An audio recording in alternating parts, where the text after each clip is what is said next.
সেদিন খালার সাথে বেডরুমে ছিলাম। খালার সাথে আগে থেকেই আমার ভালো সম্পর্ক। খালা কথা বলা শুরু করল। দেখো সুমন, তোমার খালু 1 বছর পর পর দেশে আসে। তবুও আমি এই 2 বছর ধৈর্য ধরতে পারি না। তোমার সাথেই ভালো সময় পার করি। এইদিকে তোমার আব্বু মারা গেল আজকে 8 বছর হলো। এই 8 বছর তোমার আম্মু একা। আপার জন্য কিছু একটা করা দরকার। বন্ধুরা, তোমাদের জন্য নিয়ে এলাম একদম নতুন কড়াকড়ির ভিডিও। আজকের ভিডিওটা শুরু থেকে শেষ অবধি দেখলে তোমাদের ওইটা দাঁড়িয়ে যাবে আর টপটপ করে পানি চলে আসবে। তাহলে চলো আজকের ভিডিও শুরু করি। বন্ধুরা, আমি সুমন, বাবা মায়ের একমাত্র সন্তান। বয়স 21 বছর। একটি বেসরকারি বিশ্ববিদ্যালয়ে পড়ছি। খালা দীপালির সাথে আমার ভালো সম্পর্ক আজকে 1 বছর ধরে। খালু বিদেশে। উনার 7 বছরের শিশুকে অন্য রুমে রেখে আমি উনার সাথে গল্প করি, ভালো সময় পার করি। ইচ্ছা হলে বাসায় আসি অথবা উনি ডেকে নেন। মাঝে মধ্যে আম্মু সহ বেড়াতে আসি। সবাই ঘুমিয়ে গেলে আমরা দেখা করি। এই রকম একদিনে আম্মু সম্পর্কে কথাগুলো বলেন খালা। আমিও ভাবনায় পড়ে গেলাম। আম্মু সম্ভ্রান্ত এক উচ্চশিক্ষিত গৃহবধূ। আম্মু বিরাট ব্যবসায়ী ছিলেন। আম্মুর সৌন্দর্যে মোহিত হয়ে সদ্য ইন্টার পাস 18 বছর বাবা আম্মুকে বিয়ে করেন তিনি। 1.5 বছরের ব্যবধানে আমার জন্ম। আমাকে দেখাশোনা করেই তিনি স্থানীয় কলেজ থেকে অনার্স ও মাস্টার্স ডিগ্রি নেন। আমার বয়স যখন 10 যাবে ঠিক সে সময় বাবা পরলোক গমন করেন। আম্মু আর বিয়ে করেননি। বাবার রেখে যাওয়া 4 তলা 2টি বাটির ভাড়া আর ব্যবসার লভ্যাংশ দিয়ে ভালোভাবে চলছেন তিনি। খালার কথায় আমি ভাবতে লাগলাম, আম্মুর বয়স কত? খালা বলল, 40 ছুঁয়ে। আম্মুর হাইট 5 ফিট 4, ফর্সা প্লাক করা ভ্রু, কোমর অবধি ছড়ানো সিল্কি চুল। বাসায় থাকলে প্রায়শ উঁচু করে খোপা করে রাখেন। ওয়াশরুমে সেদিন সেনানের সময় কি মনে করে বালতিতে রাখা আম্মুর কাপড় হাতে নিয়ে দেখছিলাম। আমি অবাক হলাম, এত বড় বড়। কি? আম্মুর কথা ভাবতে ভাবতে আমার স্যালুট দিতে লাগল। খালা মুচকি হেসে বলল, কি হল মশায়? আমি বললাম, আম্মু সম্মানিত মানুষ, মন্দ কথা বলিও না। খালা বলে সম্মান প্রদর্শনে স্যালুট দিতে একেবারে দাঁড়িয়ে গেছে। আমিও বুঝলাম, মায়ের কথা ভেবে অবাক হয়ে গিয়েছিলাম। আর খালাও বুঝছে। এরপর 2 জন ফ্রেশ হয়ে আসি। খালা বলল, আচ্ছা বল, তোমার আম্মু অন্য কার সাথে ভালো থাকলে তোমার খারাপ লাগবে? আমি বললাম, না, আম্মুর একজন ভালো মানুষ দরকার। কিন্তু বিশ্বস্ত কেউ হতে হবে। আর আম্মু রাজি কিনা সেটাও দেখতে হবে। খালা বলল, তোমার আম্মু রাজি না শুধু, কিন্তু ভয় পাচ্ছ তুমি জেনে গেলে কি হবে সেটা? আমি বললাম, আমি না জানলাম, চেষ্টাও করব না। কিন্তু আম্মুকে এমন কারো সন্ধান দিব কিভাবে? আচ্ছা, আম্মুর কোনো বন্ধু আছে? খালা বলল, আরে না। আচ্ছা, শাওন ভাইজা হলে কেমন হয়? আমার কাজিন। সে তোমার আম্মুকে পছন্দ করে। বউ বাচ্চাদের নিয়ে ইউএসএ থাকে। এখানে ফ্ল্যাটে একা থাকে। আমি বললাম, আম্মুকে পছন্দ করে মানে? খালা বলল, শাওন ভাইজা আমার বড় ভাইয়ের মতো। উনি আমাকে অনেকবার ফোন করছে তোমার আম্মুর সাথে কথা বলার জন্য। তোমার আম্মুকে বলছিলাম। মোটামুটি রাজি, কিন্তু ভয় পাচ্ছে তোমাকে নিয়ে। আমি বললাম, তাইলে আমার আপত্তি নাই। তুমি কাল সকালে আম্মুকে বলিও আমি জানব না। আমি না জানার ভান করে থাকব। তুমিও বলবা আমি কিচ্ছু জানি না। খালা বলল, আরে তুমি যে আমার সাথে দুষ্টুমি করো এগুলাও তোমার আম্মু জানে। এত লুকোচুরির কিছু নাই। তোমার সম্মতি পেলে আপা আরও খুশি হবে। দাদাও আগে ভাইয়াকে ফোন করি। খালা হ্যালো ভাইজা বলে কৌশলাদি বিনিময় শেষে মূল কথায় আসল লাউড স্পিকার দিয়ে খালা বলল, আপা তোমার ব্যাপারে পজিটিভ। শাওন বলল, কি শুনাইলা? আমি কি বলে তোমাকে ধন্যবাদ দিব বুঝতেছি না। খালা বলল, ধন্যবাদ লাগবে না। আপাকে আধা ঘন্টা পরে ফোন দাও। নাম্বার নাও। শাওন বলল, না না, নাম্বার আছে আমার কাছে। আচ্ছা, আমি কল দিব। খালা ফোন রেখে দিল। আমাকে বলল, চল তোমার আম্মুকে বলি সব। আমরা উঠতে গিয়ে বুঝি একটা ছায়া দ্রুত সরে গেল। বুঝলাম আম্মু এতক্ষণ আমাদের গল্প শুনছে এবং দেখছে। খালা ও ব্যাপারটা জানত। আম্মুর রুমে গেলাম। আম্মু দেখলাম বসে আছে। খালা সব বলার পর আম্মু আমাকে জড়াই ধরে কান্না শুরু করে। বলে যে আমি কেমন হয়ে যাচ্ছি।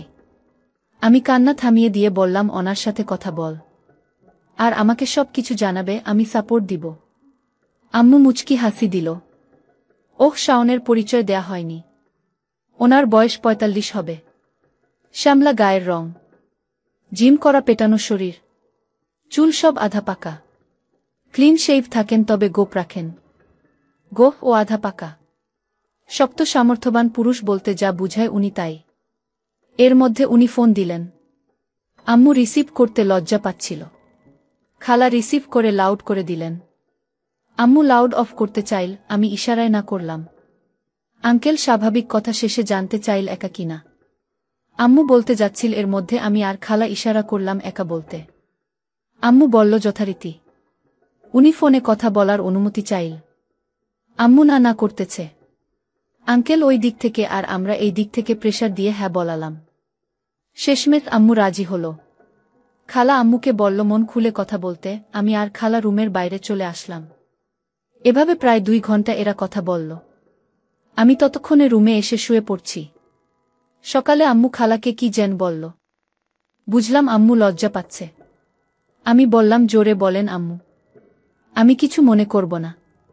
আম্মু মাথা নিচু করে রইল। খালা বলা শুরু করল। আসলে শাওন ভাই আজকে সন্ধ্যায় উনার এপজেন্টমেন্টে ডাকছে। আমি বললাম, তো যাক, সমস্যা কি? খালা বলল, উনি বলছে তোমার আম্মুকে একটু পার্লারিং করতে, একটু মেক ওভার করা, আর চুলগুলোকে গোল্ডেন করতে বলছে। আমি অবাক হলাম উনার কথা শুনে। গোল্ডেন করলে আম্মুকে নায়িকাদের মতো মনে হবে। আমি সম্মতি দিলাম। খালা আম্মুকে পার্লারিং করে নিয়ে আসল ঘন্টা 2-1 পরে। আমি খালাকে বলে রাখলাম আঙ্কেলের বাসায় আম্মুকে আমি নিয়ে যাব। তবে আঙ্কেল জানবে না যে আমি ব্যাপারটা জানি। যা কথা তাই কাজ। আমি আম্মুকে নিয়ে গেলাম আঙ্কেলের বাসায়। আঙ্কেল গেট থেকে আমাদের রিসিভ করে নিলেন। দেখে বুঝলাম আম্মুর উপস্থিতিতে উনি মহা খুশি। আম্মুর দিকে উনি তাকিয়ে নিলেন। আম্মুকে বেশ চমৎকার লাগছে। সোনালী রঙের জর্জেট শাড়ি, চুলগুলো উঁচু করে খোপা বাঁধা রজনীগন্ধা দিয়ে। আম্মুকে ফ্রেশ হতে আঙ্কেল একটি রুম দেখিয়ে দিল। আমি আঙ্কেলকে কাছে ডেকে বললাম, দেখেন আমি সব কিছু জানি। আমি চাই আম্মু সুখী হোক, তবে আমি দেখতে চাই। আঙ্কেল খানিকটা হচকিয়ে গেল, আমাকে উনার বেডরুমে একটা জানালার পাশে নিয়ে গেল। কিছু কথা ওনার সাথে বললাম, এরপর আমরা চলে আসলাম। আম্মু জাস্ট হাত মুখ একটু ধুয়ে আসলেন। রাত হওয়ায় আমরা খেতে বসলাম। খাওয়া পরব শেষ করে যে যার রুমে চলে গেলাম। ঘণ্টাখানেক হবে। আমি ঘড়ি দেখি রাত 1টা হবে। আঙ্কেল দরজা খুলে বের হয়ে আম্মুর রুমে গেলেন। আম্মু বের হয়ে আগে আমার রুমে গেলেন। বাইরে থেকে ভালো করে লক করে দিলেন, দিয়েই ফিরে আসেন আঙ্কেলের সাথে। রুমে ঢুকে আঙ্কেল আম্মুকে ধরলেন। আঙ্কেল বলল, দেখ, আমি তোমাকে ভালোবাসি। তুমি নিজ ইচ্ছায় আসছ। আঙ্কেল দেখলাম আম্মুকে খুব সম্মান দিচ্ছে।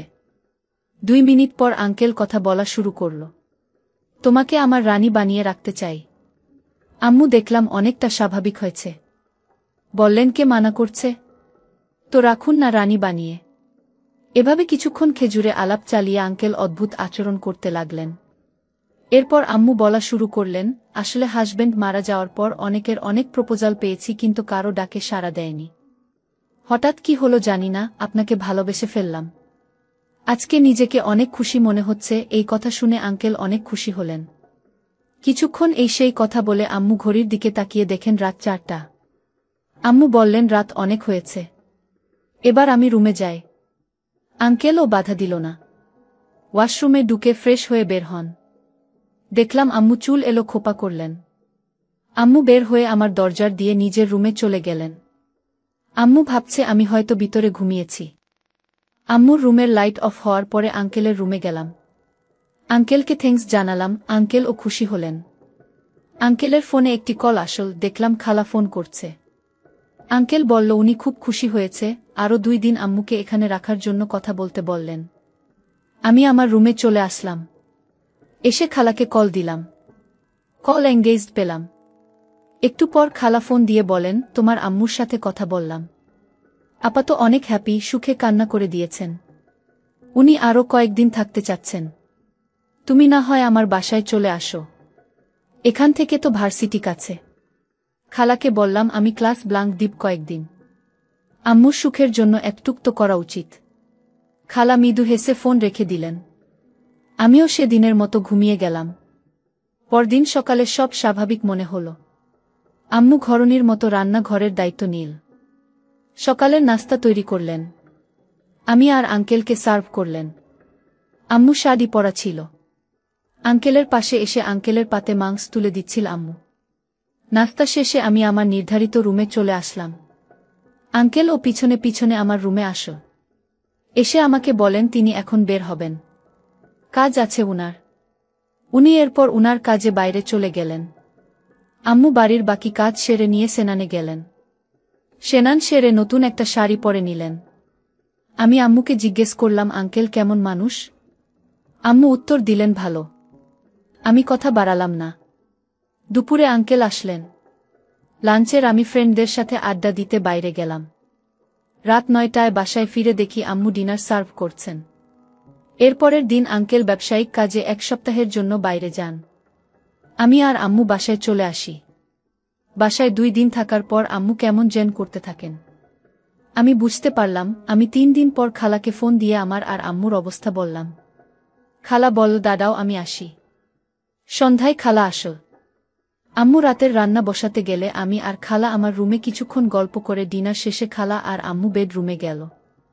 কি মনে করে আম্মুর বেডরুমের জানালায় পাশ দিয়ে যাচ্ছিলাম। আম্মু আর খালাকে স্পষ্ট দেখার পাশাপাশি তাদের কথা ও শুনতে পাচ্ছি স্পষ্ট। আম্মু খালাকে বলল সে আঙ্কেলের বাসা থেকে আসল উনার আর শিডিউল ও পাওয়া যাচ্ছে না। খালা বলল উনি ব্যবসায়িক কারণে খুব ব্যস্ত আছে, তা না হলে এতদিন থাকার কথা না। বন্ধুরা, কেমন লাগলো ভিডিও কমেন্টে জানাও। দেখা হবে পরের ভিডিওতে।